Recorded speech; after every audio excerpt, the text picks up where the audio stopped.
Hey guys, I'm Julian. I've been a solo developer for the past 2 years, and this is my third try at making an app that gets 1 million downloads. And it's been pretty tough so far. I wanted to document this journey, put it on YouTube, share it with you guys. And if you're interested in to see if I succeed or not, follow along.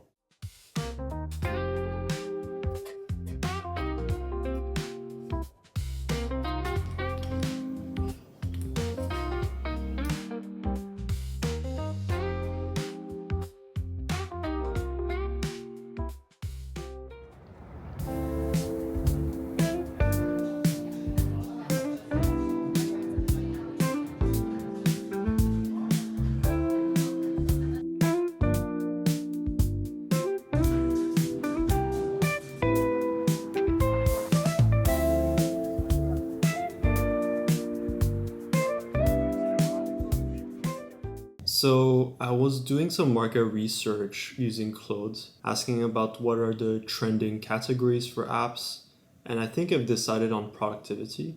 It's something that resonates with me. It's a very active market, and I've seen a lot of new apps working in productivity getting millions of downloads, even though old ones were also doing well. There's a problem that many people have that still needs to be solved, and no one solution is fully satisfying all the people with that problem. Using Claude was truly a game changer. Even though it's not updated with the current state of affairs, it still allows us to, for example, look at forums. I specifically asked Claude to look at Reddit, Product Hunt, Hacker News to see what forums and communities were most active in the productivity space and what problems they had. So it really helped. Instead of me just searching through the forums one by one, Claude helped just compile all that information and gave me some suggestions. I'll leave the suggestions of the apps it gave right here. And feel free to use whatever you want. And if you want some of the prompts, leave a comment and I'll send it to you. And as a solo developer, it can be quite a lonely journey. So having simply Claude to be chatting with honestly is very helpful. And since as a solo developer, you have to do so many things by yourself, that's just not just development.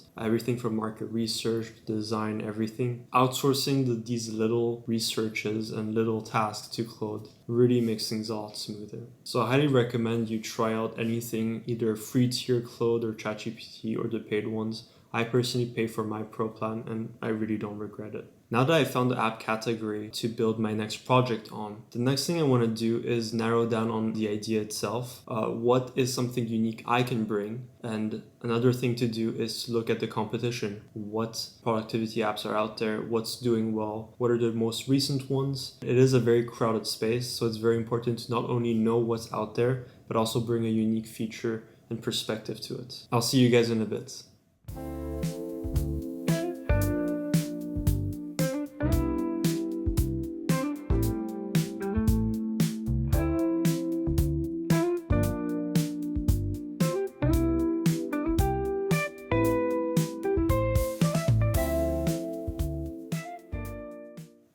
Hello again. It's finally the end of the week. I wanted to summarize my key findings over this past week of building this new app, and maybe you can take away my process of finding an opportunity in an app category. So I chose the productivity space, and more particularly, I want to compete in the habit tracking app space. And I break it down into 3 parts: the problem that it's trying to solve, the solution, and the opportunity that I found for myself. So the problem that habit tracking apps are trying to solve is quite simple. It's hard for people to stick to new habits. And people want new habits because it helps them become a better version of themselves. I want to drink more water. I want to work out more. I want to read more.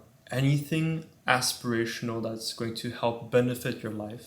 These habits are just difficult to ingrain, and that's why habit tracking apps exist. Now, the solution that they bring is simply either the most basic form would be a daily log. So at least be able to have a checklist and check out, I've done my 15 minutes of reading, I've worked out today, great. I've had a great day. But they go deeper than that. They try to add some reward systems, and that can be from gamification, adding very aesthetic rewards, and also simply building a community. Having, for example, a leaderboard of seeing, oh, I've accomplished my 3 habits for the past 15 days. I'm in the 3rd spot among my friends. And then the next step I had was actually go through the App Store. And as you have seen, I went and looked at a couple apps, looked at the reviews, and saw what were not only the positive reviews, what they did well, but what were the negative reviews. What did people feel like it was lacking?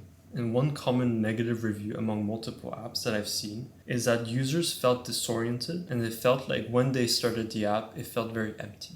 What that really means is that they didn't necessarily have a set of habits that they wanted to implement, but they wanted simply the idea of having better habits in their life. And so ideally for these people, they would want a template of habits that would help them reach their goal, whether it's being more fit, more productive. And when they start using the app, they basically want a very quick setup with all the habits they would need to accomplish their goal and then start from there. So this is opportunity is how do you implement a personalized template for each user, because it does need to feel personalized. Everybody has different goals. And how do you suggest these certain habits that need to feel achievable to these people? This is a challenge I'm going to be tackling over the next week, finding a unique way of incorporating habit templates. Overall, this was a very productive week.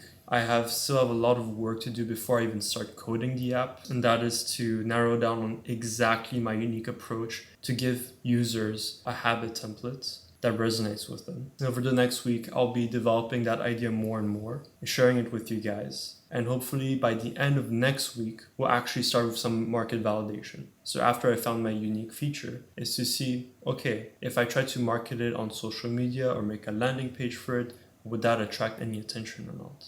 Thank you guys for watching. This has been a really cool experience for me documenting this first week, and hopefully you will follow along by subscribing and liking the video. See you guys next week.